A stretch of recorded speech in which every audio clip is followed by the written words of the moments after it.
Welcome to today's Transformation Dive here on Earn Flow Zone, where we cut through the noise and get to the core of building your ideal financial life.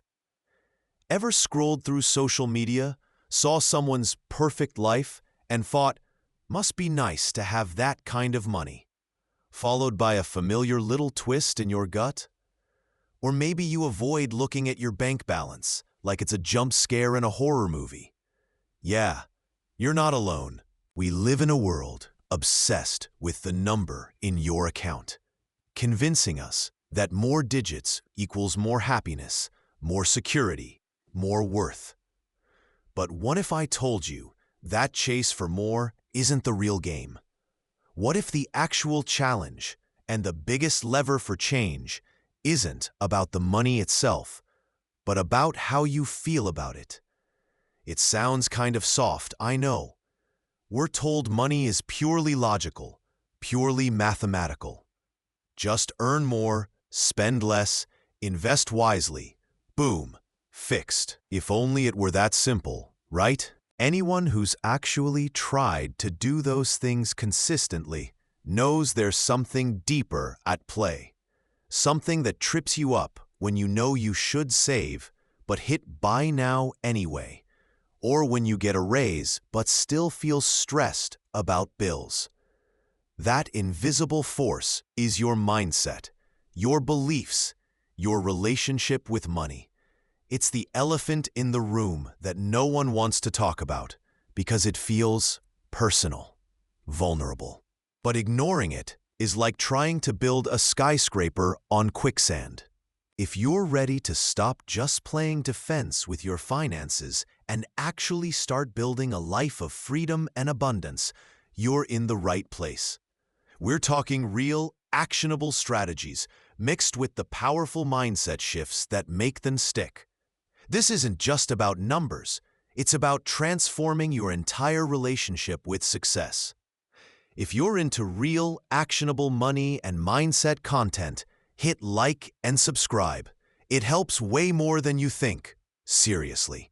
That one click powers the financial transformation universe. Drop a comment with where you're watching from or your biggest money habit win. Love hearing about your journeys.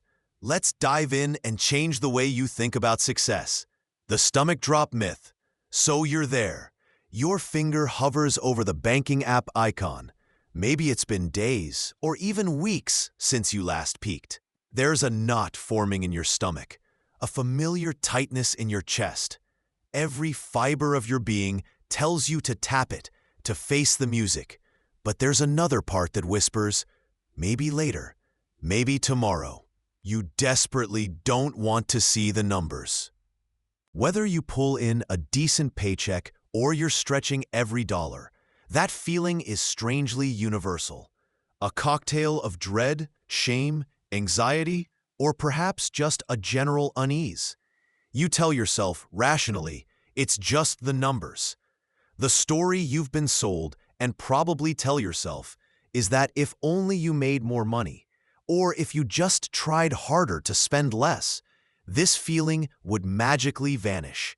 You believe money problems are purely logical. A complex math equation you simply haven't solved yet.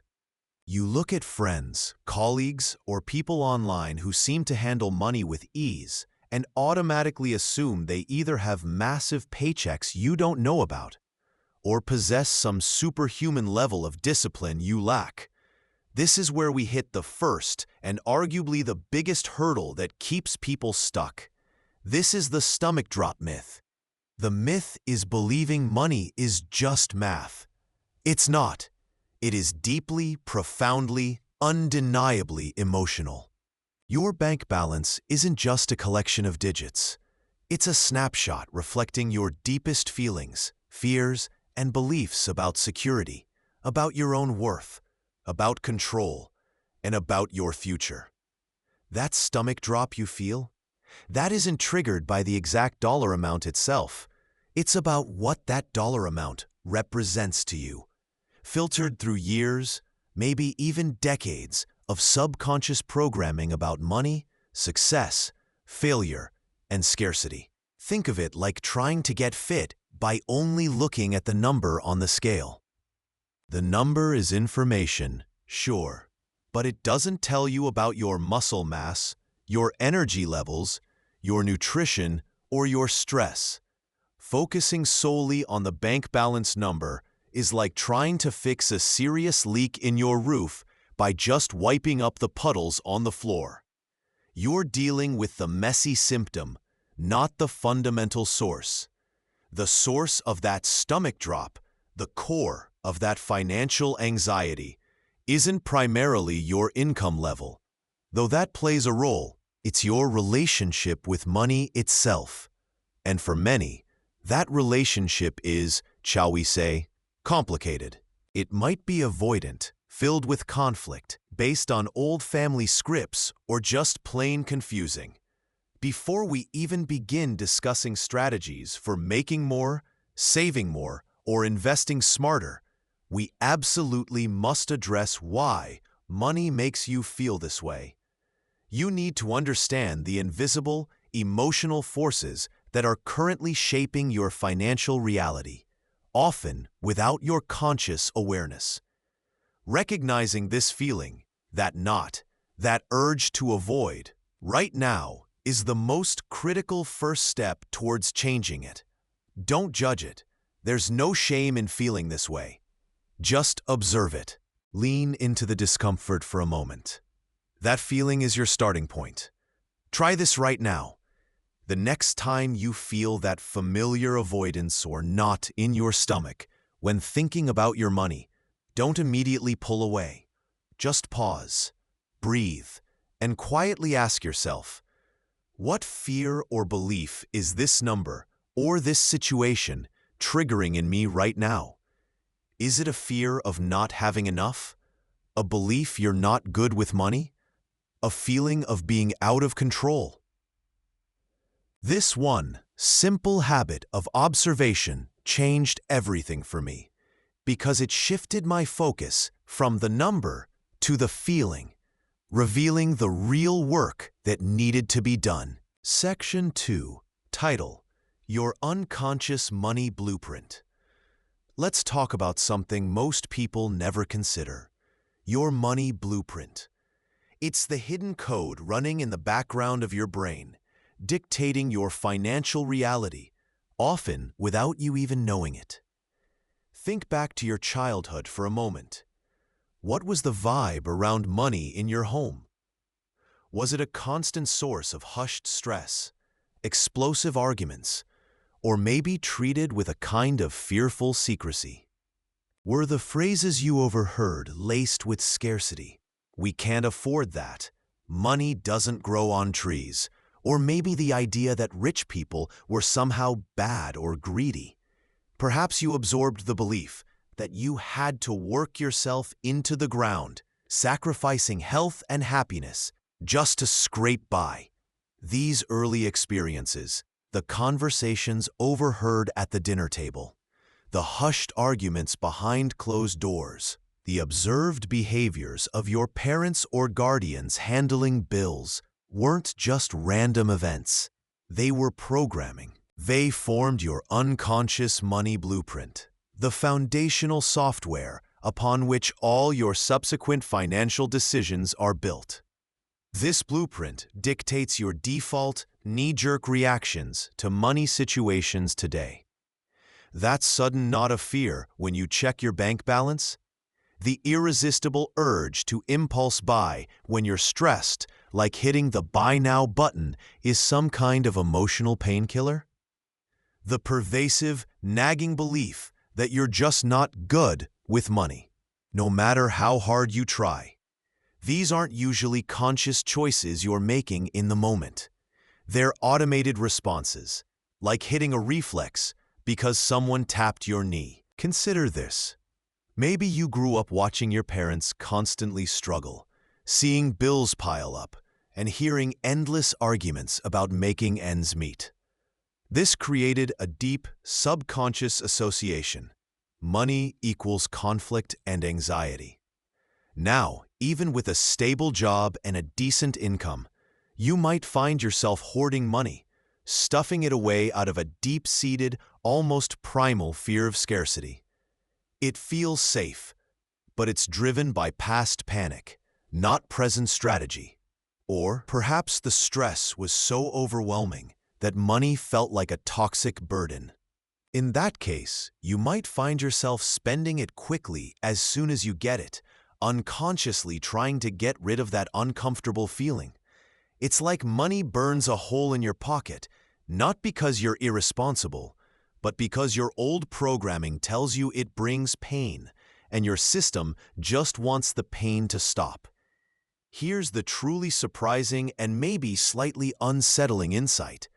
Most of your current financial habits aren't results of careful, adult decisions you made last week. They are automated routines running on software installed decades ago, likely before you even hit puberty. You are, in many ways, living out a financial script written by your younger self and the environment you grew up in. Your current financial situation, your ability to attract, manage, and grow money is heavily influenced by these emotional patterns and beliefs you didn't even realize you had. It's like trying to run the latest high-performance app on a vintage computer.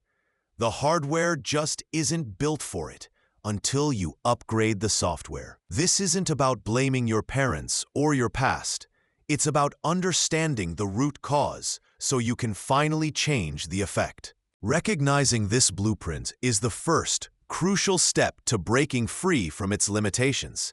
This isn't just personal growth fluff, it's practical finance 101. Your money habits are a direct reflection of your money mindset, which is largely dictated by this unconscious blueprint. To change the habit, you often have to trace it back to the source. Let's get real for a second. This stuff can be uncomfortable to dig into, like finding an old, dusty box in the attic. But ignoring it means staying stuck. The good news is that once you see the blueprint, you can start to rewrite it.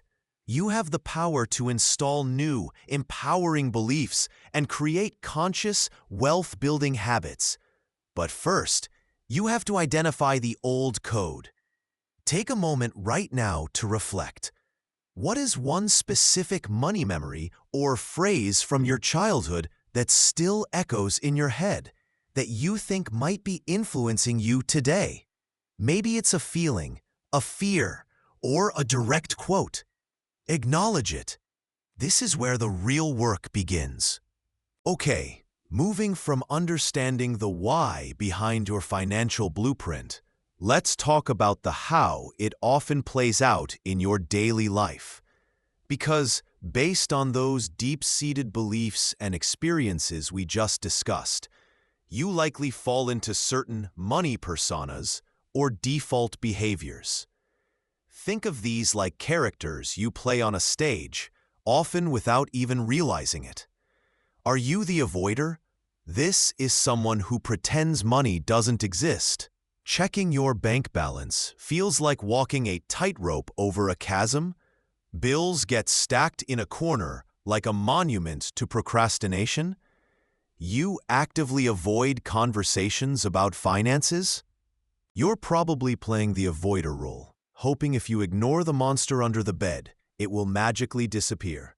Spoiler alert, it rarely does. It's like trying to lose weight by not looking at the scale. The reality is still there, just unaddressed. Or maybe you're the spender. Money is primarily a tool for comfort, status, or fun. That rush you get from buying something new? It's addictive. You might use spending to soothe stress, chase validation, or simply because you earned it. The friend who always insists on paying for dinner, even when you know they're scraping by? They might be driven by a deep-seated need for validation or a fear of appearing poor, using money as a shield. The ambitious entrepreneur who works 80 hours a week but blows every bonus on luxury cars or watches?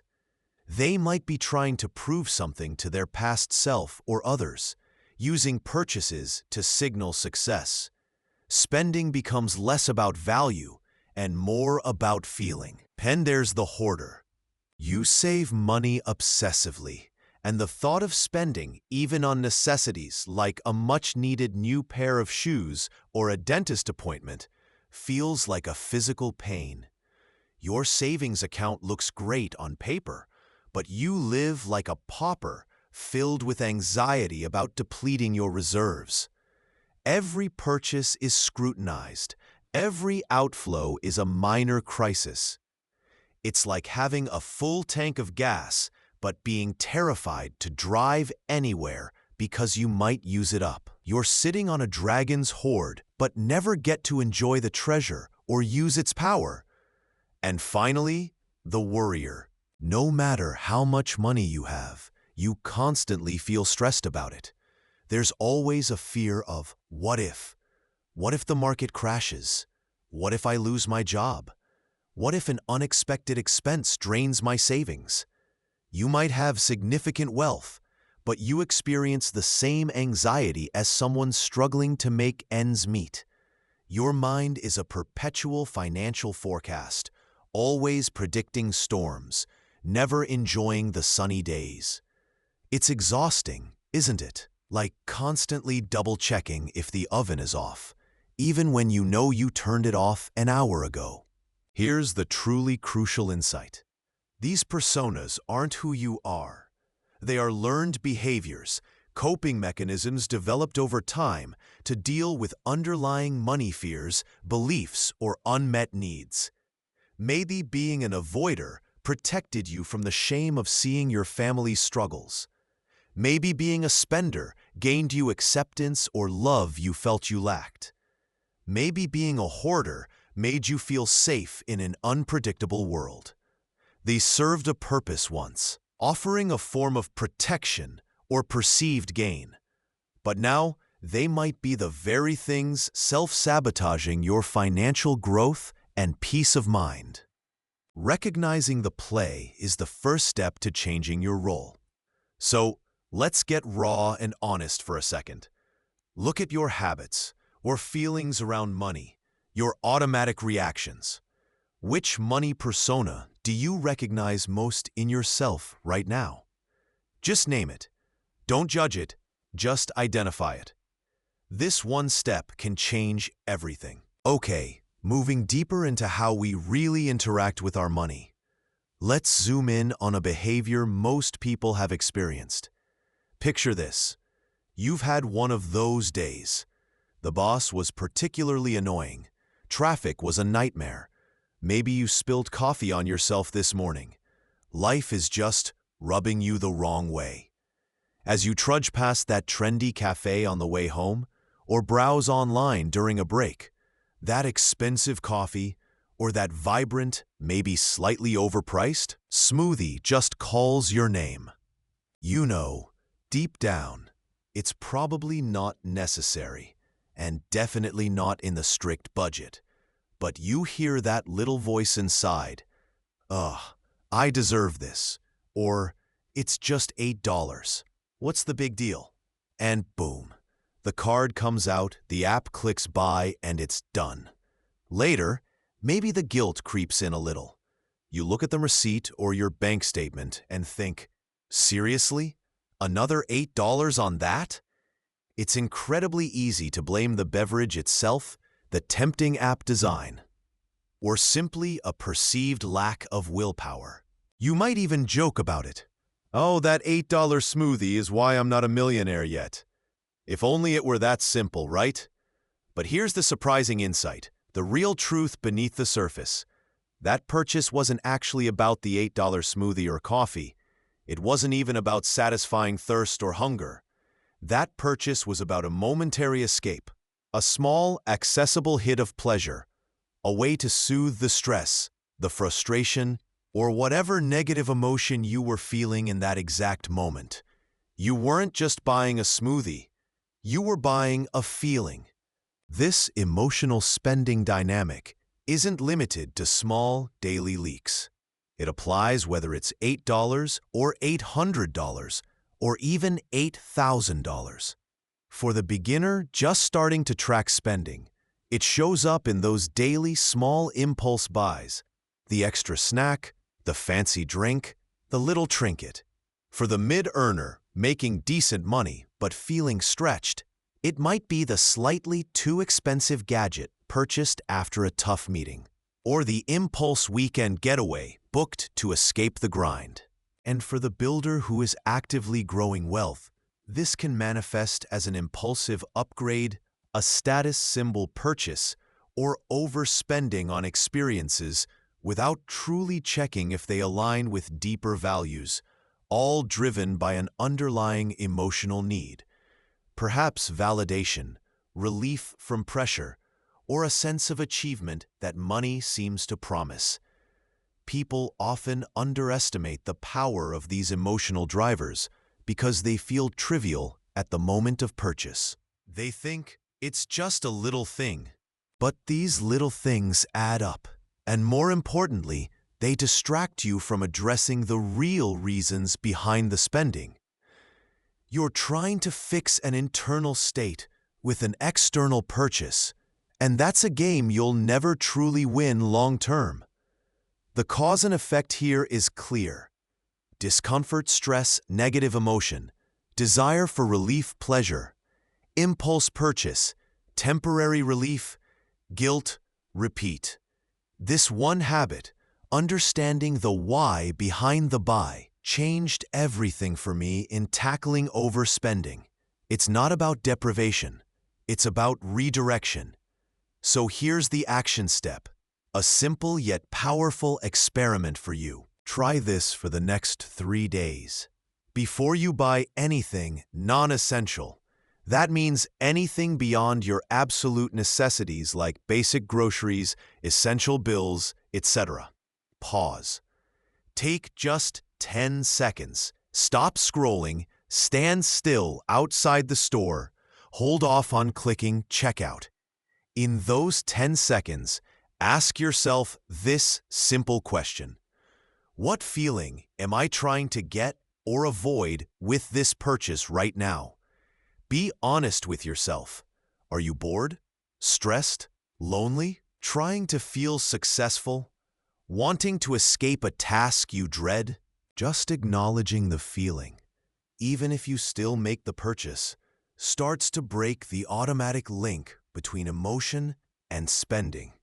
It brings consciousness back into the equation. The fear of having more, your money blueprint, that deeply ingrained set of beliefs about money, isn't just influencing how you spend or save. It's a powerful, often invisible hand shaping your earning potential too. Think of it like a thermostat.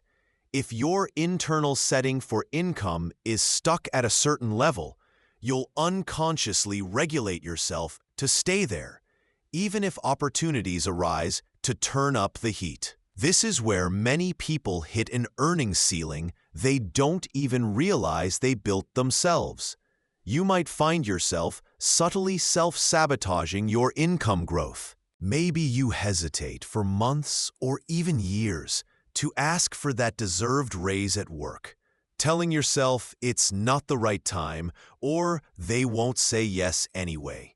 Perhaps that brilliant side hustle idea that could net you extra cash sits on a back burner, perpetually waiting for a mythical, perfect moment to start. Or maybe you actively shy away from networking events or high-visibility projects at work that could significantly increase your income, preferring to stay comfortable in your current role. Why does this happen? It boils down to those underlying beliefs in your money blueprint. For many, more money isn't just seen as more freedom or security. It's unconsciously associated with a whole host of negative outcomes. More money could mean more problems, right? Suddenly, everyone wants something from you. You worry about losing friends who aren't at your new financial level. There's a quiet fear that having more money will change you into someone you don't like, perhaps greedy, disconnected, or overly stressed.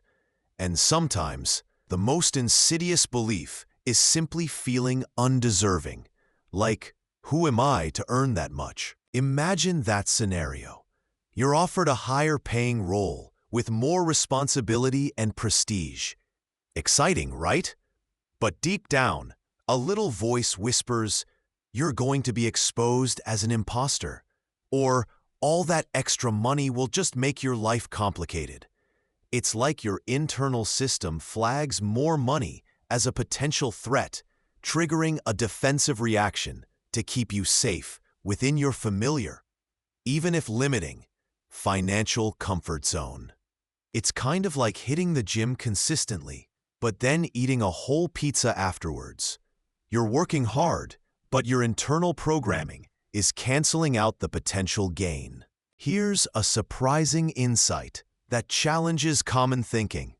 Often, your belief about what you are capable of earning and what having more money truly means on an emotional level is a far bigger barrier to increasing your income than your actual skills, qualifications, or even the state of the job market. You might have all the talent in the world, but if your blueprint says more money equals more pain, you'll find ingenious ways to avoid it. Your financial comfort zone isn't just a number in your bank account. It's primarily an emotional and psychological boundary that keeps your earning potential capped. Busting through that limit requires addressing the internal fears, not just looking for external opportunities. This one habit changed everything for me, confronting the why behind my hesitation. So let's make this real. Ask yourself, what's stopping you? Identify just one specific opportunity to increase your income that you haven't pursued yet. Maybe it's finally requesting that raise, pitching a higher rate to a client, launching that small side project, or even just applying for a slightly higher-paying job. Got it? Now dig deeper. What is the underlying fear or negative belief that immediately surfaces when you think about taking that step? Write it down. Is it fear of rejection? Fear of success? Fear of changing? Fear of being judged? Pinpointing that internal roadblock is the first, crucial step to dismantling it and finally allowing your income to grow. Welcome to today's transformation dive into shaping your financial future, not just with tactics, but with true mindset power. Have you ever felt like money was playing a constant game of hide-and-seek with you? Like, just when you think you've got a handle on it, it slips away, leaving you feeling less than? What if I told you that the real barrier isn't always what's in your bank account, but what's in your head? That sometimes the very thoughts we hold about money are acting like invisible handcuffs, keeping us from the wealth and freedom we crave. We're not just talking budgeting here. We're talking about the deep-seated beliefs that dictate your financial reality. This is Earn Flow Zone, where we unlock the mental side of money. If you're into real, actionable money and mindset content that actually helps you build a better life, hit like and subscribe. It helps way more than you think. The algorithm gods appreciate it. And hey, drop a comment with where you're watching from or your biggest money habit win you're proud of. Seriously, hearing your wins keeps this community fired up. We've got a lot to unpack today, particularly focusing on one of the most insidious mind traps there is. Let's dive in and change the way you think about success. All right, let's talk about an enemy we all face, sometimes without even realizing it. Scarcity's tight grip. This isn't just about whether your checking account is looking a little sad right now. No, this is a pervasive feeling, a deep-seated belief that there isn't enough, and crucially, there never will be enough. You could have a perfectly decent income, savings in the bank, maybe even some investments humming along, but still feel this constant gnawing worry. It's like looking into a perfectly good fridge and feeling certain you're going to starve tomorrow. This feeling manifests in sneaky ways. You might constantly compare your financial situation to everyone else's curated social media feeds, feeling that familiar pang of not enough. You might feel immense pressure to hoard every penny, clinging to it like it's the last life raft in the ocean. Or, conversely, spend impulsively because you feel you deserve it now, before it inevitably runs out later. It's the financial equivalent of trying to run a marathon while constantly looking over your shoulder, convinced someone is about to lap you, or worse, that the finish line will disappear. Consider this scenario, which might hit close to home for some of you. You've worked hard and saved up a respectable emergency fund, maybe 3, maybe 6 months of expenses. That's a huge win. But then, life happens, as it inevitably does. Your car needs a major repair, or maybe you have an unexpected medical bill. This is exactly what that fund is for, right? Yet the very idea of dipping into it sends you into a cold sweat. It feels like you're dismantling a precious castle you spent ages building brick by brick, and you're utterly convinced you'll never be able to rebuild it. That panic, that feeling of being permanently set back, even when you're using a tool specifically designed for this situation. That's scarcity thinking, loud and clear. It's whispering, "This is it. This is all you get. Don't mess it up, because there's no second chance." This isn't objective reality. It's a feeling hijacked by fear. Here's the surprising part, the myth bust that turned things around for me. Scarcity thinking doesn't protect you. It paradoxically prevents your growth. When you're stuck in not enough, your brain's focus narrows. You become highly risk-averse, seeing obstacles everywhere instead of opportunities. It's like trying to find a hidden treasure map while staring only at the dirt under your fingernails. You become so focused on survival, on protecting the little you have, or feel you have, that you miss the chances to build, to invest, to learn, to expand. It's a self-fulfilling prophecy where the fear of not having enough keeps you from ever creating more. So how do we start to loosen this grip? It begins with awareness. This isn't a quick fix. It's like retraining a muscle that's been neglected. Try this for a week, just 7 days. Consciously catch yourself when you think or say phrases like "I can't afford" or "there isn't enough." Whether that's time, money, or opportunity. When you hear that voice, pause. Ask yourself, is this thought objectively true right now, in this exact moment? Or is this just the scarcity feeling talking, the old fear pattern kicking in?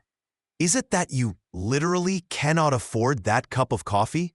Or that you feel you shouldn't because spending any money feels like a threat to your limited resources? Challenging the thought, just noticing it without judgment, is the first step to creating space between you and the fear. It's like noticing you're holding your breath. The first step to breathing deeply is realizing you were holding it in the first place. This one habit of conscious interception changed everything for me, because it showed me how often my feelings, not reality, were dictating my decisions.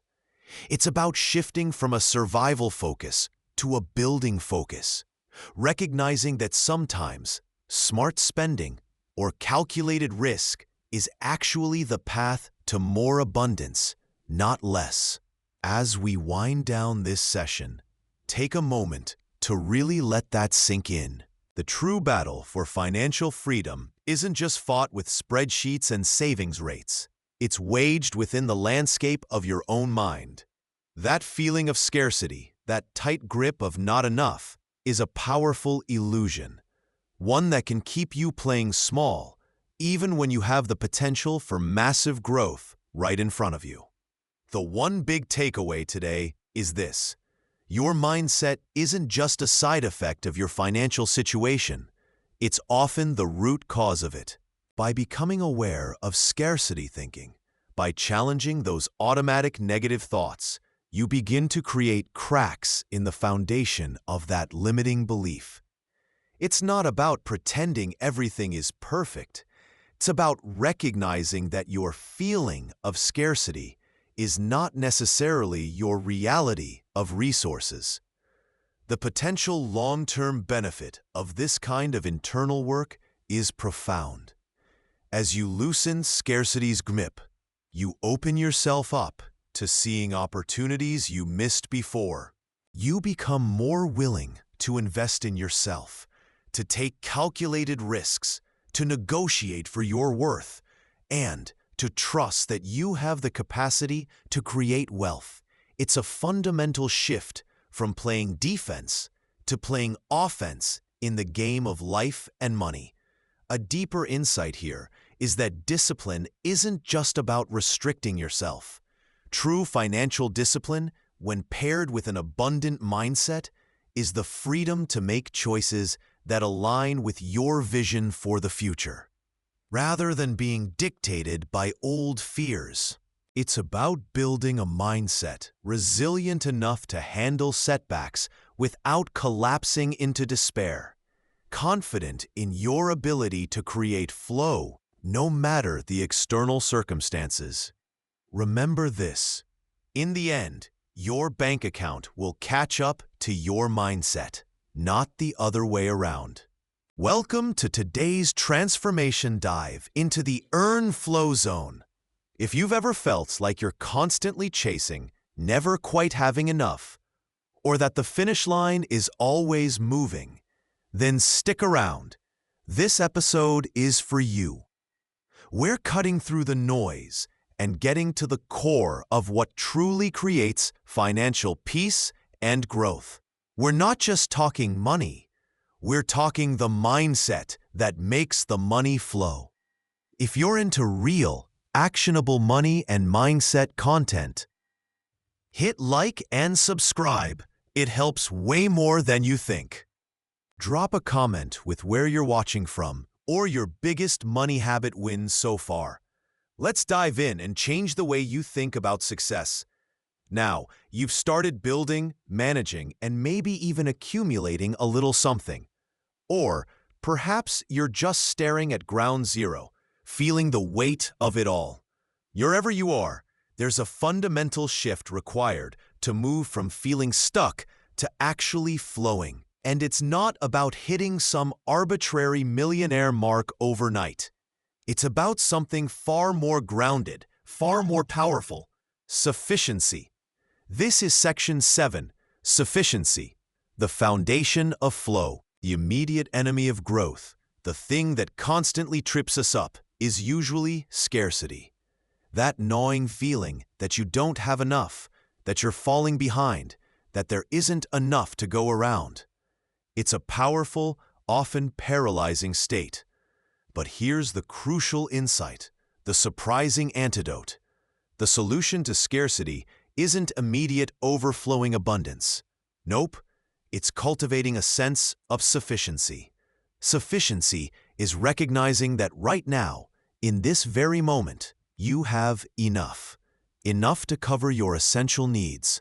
Enough shelter, enough food, enough clothing. Maybe even a little more to start building that emergency fund we talked about, or to cover those bills comfortably this month. It's not about being rich. It's about feeling competent and capable with what you have, wherever you are on your financial journey. Think of it less like a destination and more like putting on a pair of sturdy shoes before a long hike. You have enough to get started, to handle the initial terrain.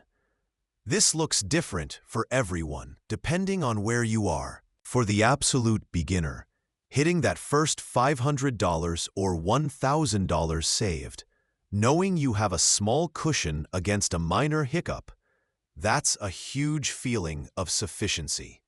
You have enough to feel secure today. For the mid-earner, it's knowing your bills are covered comfortably. Maybe you even have a little left over to start consistent investing without feeling stressed. That stability is sufficiency. For the person building something bigger, like a business, it's having the confidence your foundational finances are stable enough to take a calculated risk, to invest in growth, because you know the essentials are covered. It's like a gamer making sure their health bar is full before facing the boss level. You're not invincible, but you're prepared with enough to try. Though sometimes you still get clobbered, right? Just gotta respawn. Here's the core concept and the surprising truth. Shifting from scarcity to sufficiency isn't fundamentally about the amount of money in your account. It's about changing your internal state.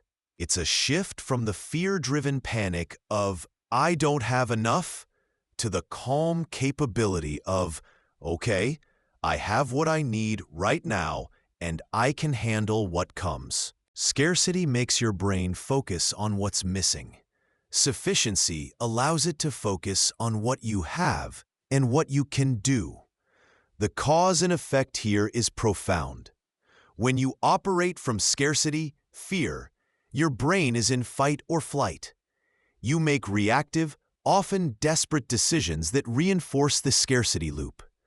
But when you cultivate sufficiency, that fear quiets down. You enter a state of calm capability.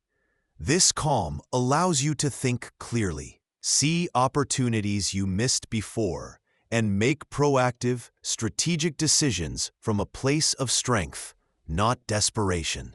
This calm capability is the foundation from which financial flow becomes possible. So, how do you start cultivating this feeling of enough when everything feels like a struggle? It begins with conscious recognition. This one habit changed everything for me. Try this for a week. Identify one area in your life, financial or otherwise, where you know you have enough right now. It doesn't have to be huge. Maybe it's just enough food in the pantry to get you through a few days. Maybe it's having safe shelter over your head tonight. Maybe it's having a reliable friend you can call. Maybe it is that tiny bit of savings you managed to squirrel away. Acknowledge that feeling of sufficiency. Sit with it for a moment. Feel the calm that comes with it. It's real. And recognizing that you already have some form of sufficiency is the first critical step out of the scarcity mindset and towards building true financial flow. Embracing this isn't settling. It's building your launchpad for everything that comes next. Money is your employee. Okay, let's shift gears and talk about a relationship that trips up almost everyone at some point. Your relationship with money. For most people, money feels like the boss. It dictates their schedule, their choices, even their moods. They work jobs they tolerate or outright dislike for the money. Money decisions, often driven by fear or perceived obligation, dictate where they live, what they buy, and how much time they have or don't have for the things they truly care about. You feel like you're constantly serving the money, trying to earn enough, keep enough, worry enough. It's an exhausting dynamic, isn't it? Like you're always answering to a demanding, invisible supervisor. But here's the paradigm shift, the core decision that changes everything. Your goal is to make money your employee. You are the boss now. Money works for you, following your instructions to help you achieve your goals. Think of it like building a team for your life's mission. Money isn't the CEO of your life. It's just one incredibly powerful team member. You set the strategy, you define the objectives, and you deploy your financial resources, your money employee, to execute the plan. This isn't about having enough money to stop working. It's about directing the money you do have, or the money you plan to earn, towards serving a higher purpose, your purpose. Imagine for a moment that your absolute top goal isn't about a number in a bank account, but something deeply personal, like achieving radical time freedom. You want to spend afternoons with your kids, travel spontaneously, or simply have unstructured days to pursue creative passions.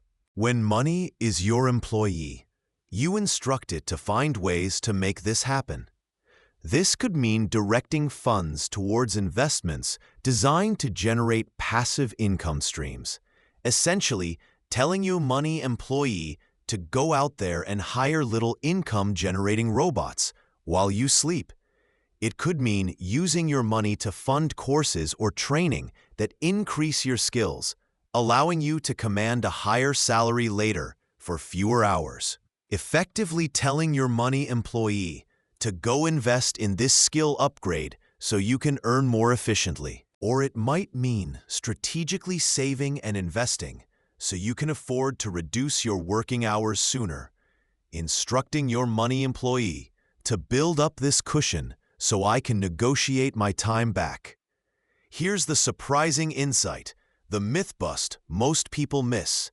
Money's true power isn't in its ability to buy more stuff, bigger houses, fancier cars, endless gadgets, though it can do that. Its most potent power, the one that truly contributes to a rich life, is its ability to buy you time and options. Time is non-renewable. Options give you control and flexibility. When you see money not as an end in itself, but as a powerful tool specifically engineered to achieve your non-money goals, whether that's freedom, security, impact, or personal growth, the entire relationship becomes incredibly empowering. You're no longer a slave to the paycheck. You become the strategic director of your financial resources, aligned with your deepest values and aspirations. This cause and effect is profound. Align your money with your life goals, and you shift from feeling controlled by money to feeling in control of your life. This shift requires conscious effort. You have to define what you want before you tell your money employee what to do.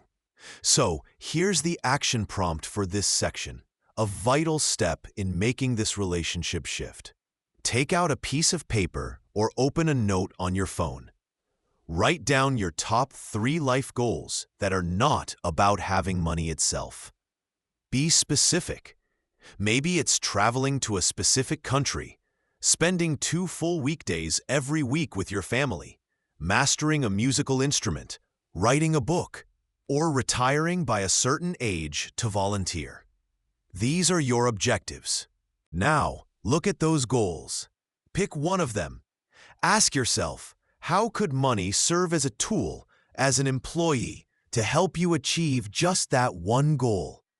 What specific instructions would you give your money right now, or in the near future, to start working towards that? This one habit, consciously directing your money towards a life goal, can change everything. Okay, here is the detailed skipped expansion for Section 9, Rewriting Your Money Story, following your specified structure and tone. Your relationship with money isn't set in stone. It's not like gravity or your eye color. Think of it more like a script you've been handed, maybe written by your childhood experiences, societal norms, or even just random mistakes you made and internalized. This script, this money blueprint or money story, dictates so many of your financial actions and reactions without you even realizing it. But here's the powerful truth, the core concept we need to grasp. You are not a passive actor in this play. You have the absolute power to pick up the pen and rewrite that money story. You can consciously construct a new, healthier, more empowering relationship with your finances. This incredible journey starts with awareness, which, honestly, you're already deepening just by engaging with content like this. You're noticing patterns. identifying those money personas we talked about, maybe even wincing at some past decisions. That's fantastic. That's the first step of reading the old script. The critical next step, the one that truly sparks the rewrite, is intentional action. It's not enough to just know you have an unhealthy habit. You have to do something different. It's incredibly similar to retraining a muscle. If your default is avoidance, shoving bills in a drawer, ignoring bank notifications, hoping it all just sorts itself out, spoiler, it usually doesn't, then the intentional action is scheduling a specific money date with yourself. Yes, it sounds weird. Picture it. You, maybe a cup of tea, staring down your bank balance like it owes you money. It feels unnatural at first because you're working against that ingrained avoidance muscle. Or perhaps your default is impulse spending. You see something shiny online, your finger twitches, and bam, the money's gone before your brain registers the purchase. The intentional action here is the pause and ask exercise. Literally, physical pause. Put the phone down, walk away from the store shelf, and ask yourself, do I really need this? Is this aligned with my goals? Is this purchase coming from a place of joy or just fleeting distraction?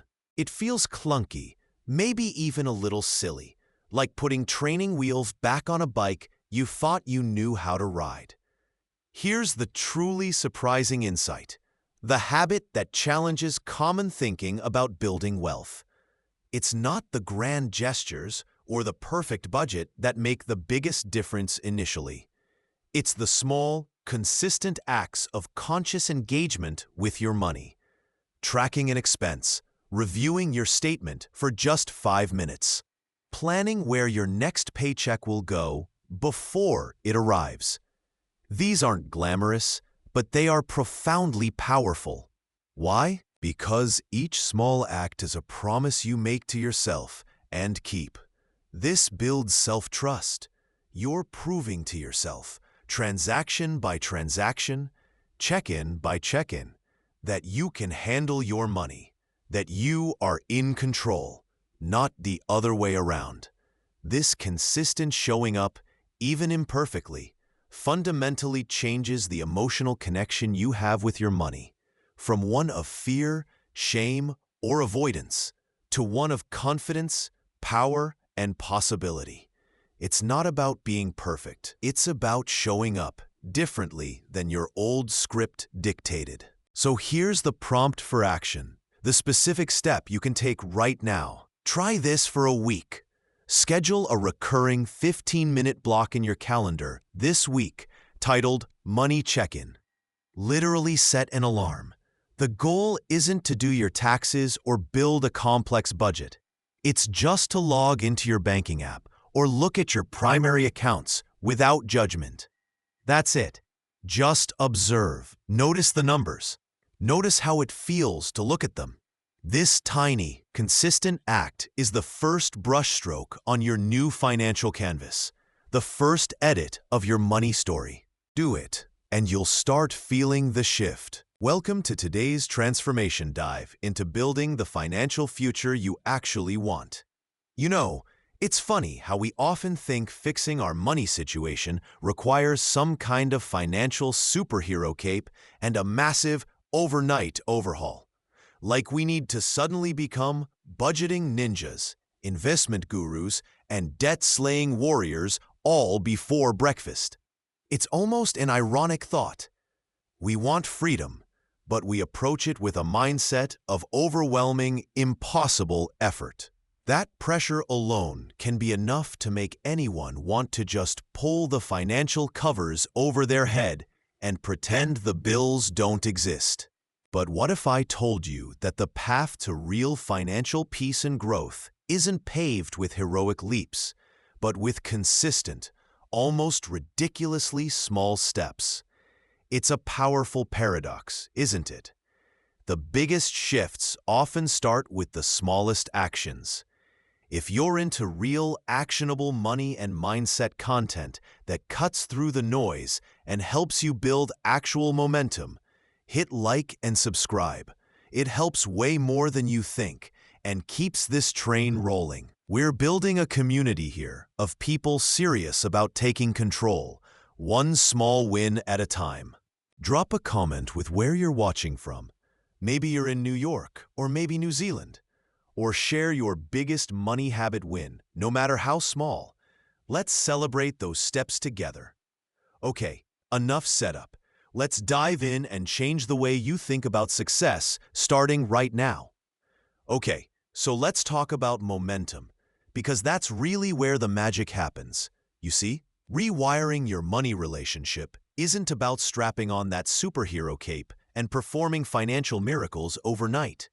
Frankly, that's an exhausting and unsustainable strategy. It's about building a new way of interacting with your money, one tiny, consistent action at a time. Think of it less like scaling Mount Everest in a single bound and more like building a really sturdy, impressive Lego castle, brick by brick. Each brick feels small, almost insignificant on its own. But you keep placing them, and suddenly you have something substantial. That's momentum. We often underestimate the power of tiny habits because they don't feel dramatic. Checking your account balance for 30 seconds daily? What's that going to do? But here's the surprising insight, and it's a total myth bust for the go big or go home crowd. These small, consistent actions build confidence. They create positive emotional associations with money management. For many people, money is linked to stress, anxiety, or guilt. Checking your balance feels like confronting the monster. But when you do it for just 30 seconds and you survive, and nothing terrible happens in those 30 seconds, you've just proved to your subconscious mind that engaging with money isn't always a crisis. You proved you can handle looking. That's a small win, and small wins stack up. Let's look at another example. Want to stop those impulse buys that drain your account? Trying to track every single penny you spend from day one might feel overwhelming, and you'll probably quit by day 3. Instead, try using a simple expense tracker app for just 3 days this week. Not the whole week, just 3 days. Log everything. No judgment. Just observe. That short commitment feels achievable. It's a tiny action, but it reinforces the new behavior you want. Awareness of spending. You're building the habit muscle without burning it out. Or maybe saving feels impossible because you don't have hundreds or thousands to set aside. Forget that. Automate a tiny transfer to a separate savings account each payday. We're talking $5, maybe $10. The amount is almost irrelevant at first. The action is everything. You are programming yourself to prioritize saving, even a minuscule amount. You are setting up a system where money flows to your future self, not just away from you. This small action reinforces the idea that you are a saver, that you are building for something bigger. It's a profound shift in identity that starts with just a few dollars moving automatically. It's almost ridiculously simple, right? Like deciding to drink 1 extra glass of water a day for your health. It seems insignificant, but over time, the cumulative effect is massive. The trap is waiting until you feel motivated enough for heroic efforts. Momentum doesn't come from motivation. It comes from starting. It comes from doing something, however small, and letting the action build the motivation and the confidence. These tiny victories tell your brain, hey, I can do this. I am capable of handling my money. They prove you can be in control, that engaging with your finances doesn't have to be a source of dread. It can actually feel empowering. So here's your action step from this section, and I want you to commit to it. Don't try to fix everything. Don't pick 5 new habits. Pick one tiny, specific money habit from this script. Checking one account balance for 30 seconds daily, using an expense tracker for 3 days, automating a $5 savings transfer, or choose another simple one you can think of. Just one. Commit to doing only that single tiny habit for the next 7 days. Set a reminder. Put it on your calendar. Tell a friend. Make it non-negotiable, but keep it simple. See what happens when you build just a tiny bit of momentum. All right? We've covered the incredible power of small actions and how they build undeniable momentum, shifting your relationship with money brick by brick.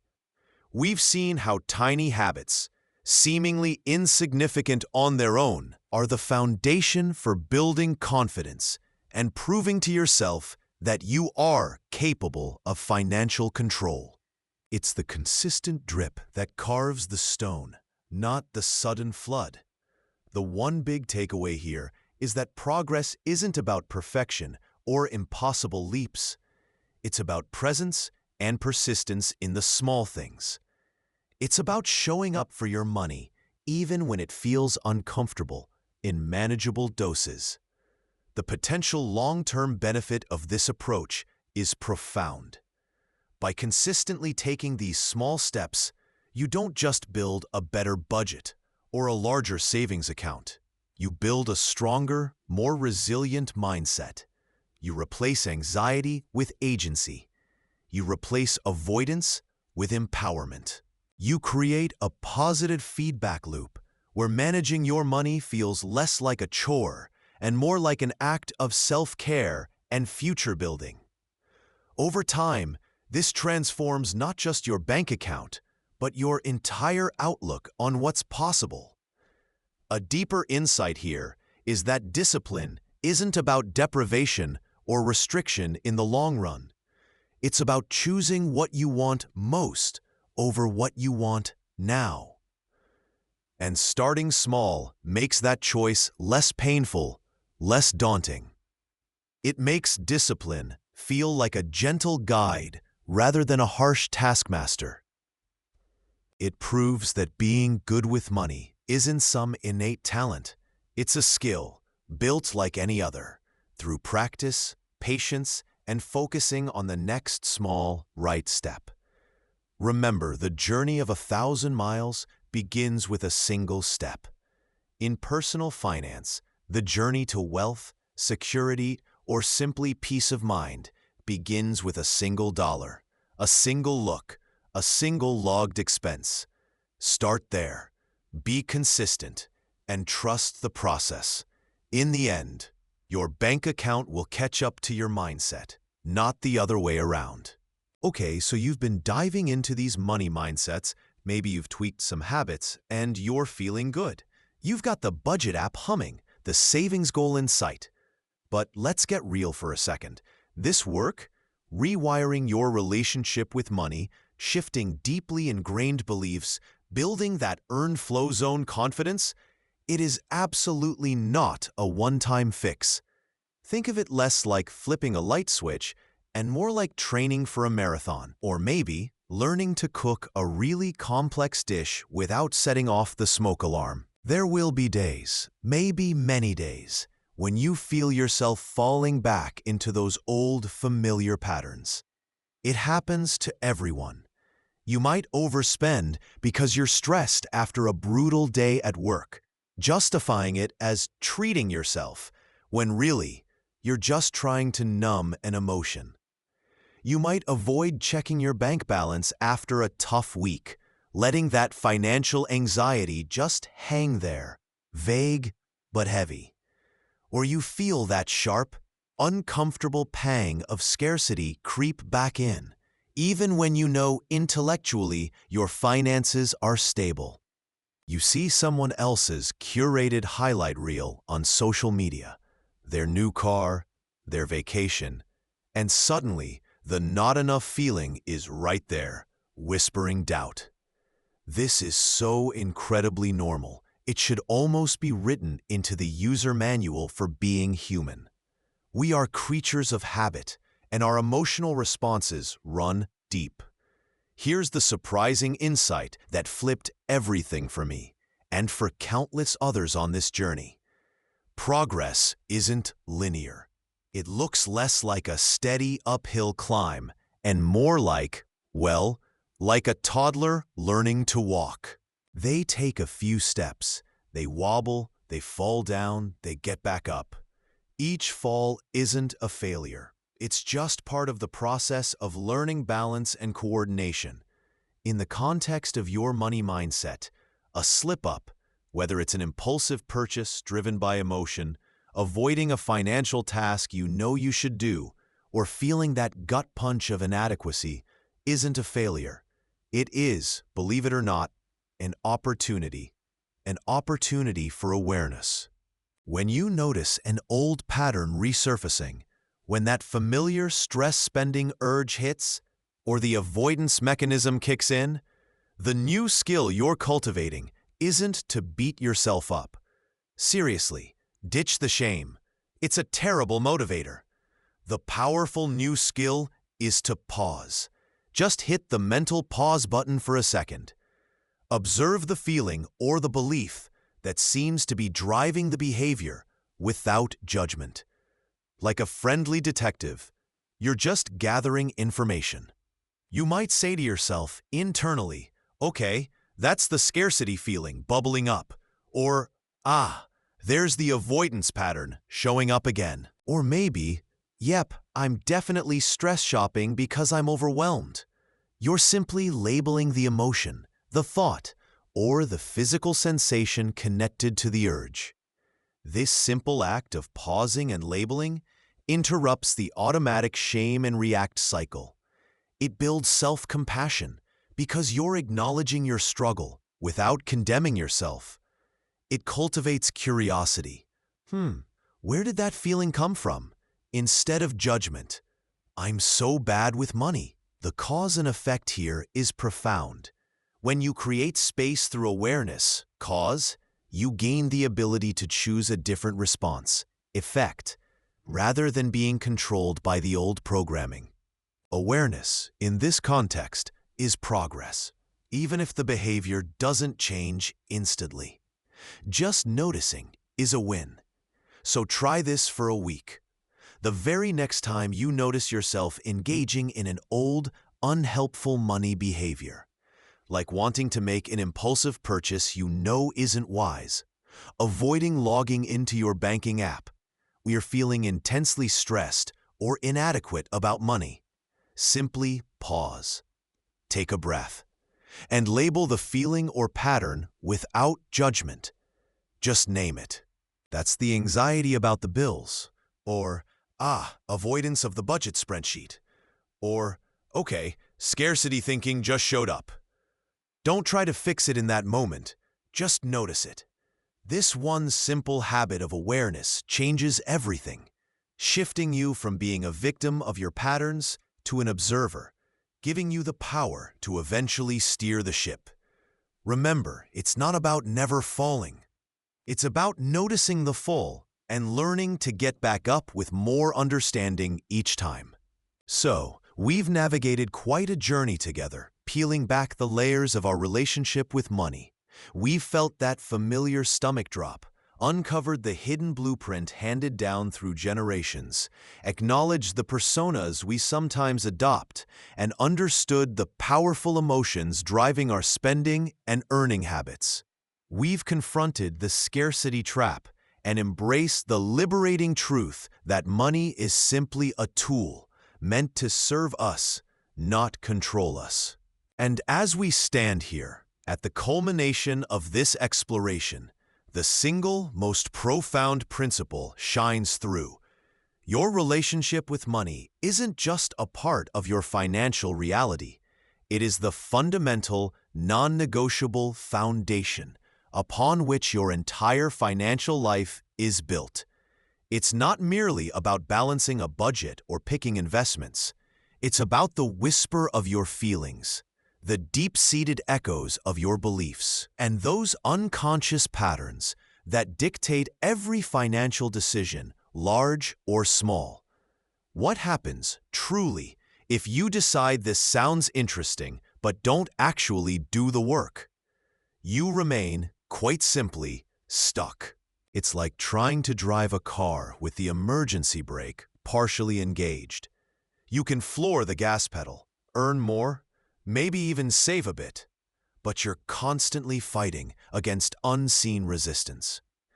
You'll find yourself repeating the same mistakes, stepping on the same financial landmines, regardless of how much money flows in. The gnawing anxiety? It settles in and makes itself comfortable. Those dreams and goals you have, the freedom, the security, the experiences, they stay frustratingly out of reach because your inner world, your money mindset, isn't aligned with the external actions required to manifest them. You'll be trying to build a financial skyscraper on a foundation of quicksand. Shaky, unpredictable, and ultimately unsustainable. You'll keep feeling controlled by money rather than experiencing the quiet power of being in control of it. It's a treadmill where you're always running but never actually moving forward. And trust me, nobody signed up for that membership. But here's the surprising, beautiful truth, and perhaps a myth bust for anyone feeling overwhelmed. Gaining control doesn't require mastering complex financial software or dedicating hours to intricate spreadsheets right out of the gate, though those tools help later. It starts smaller. It starts with doing the work we've discussed, acknowledging the feelings that surface around money, tracing the roots of those feelings and beliefs, gently challenging the narratives that don't serve you, and taking small, intentional actions consistently. This process isn't about restriction, it's about liberation. As you do this, something profound shifts internally. You begin to build trust with yourself, proving that you can handle your money, that you are capable. The gripping anxiety starts to loosen its hold. Money transforms from a looming monster in the closet to a manageable tool, a resource you direct. Opportunities you never saw before suddenly become visible because your mind isn't clouded by fear and scarcity. You transition, gradually but surely, from feeling like a powerless passenger to the capable pilot of your financial life, regardless of your current account balance. This isn't just about accumulating wealth. It's about cultivating freedom. It's about intentionally aligning your financial actions with the life you genuinely want to live.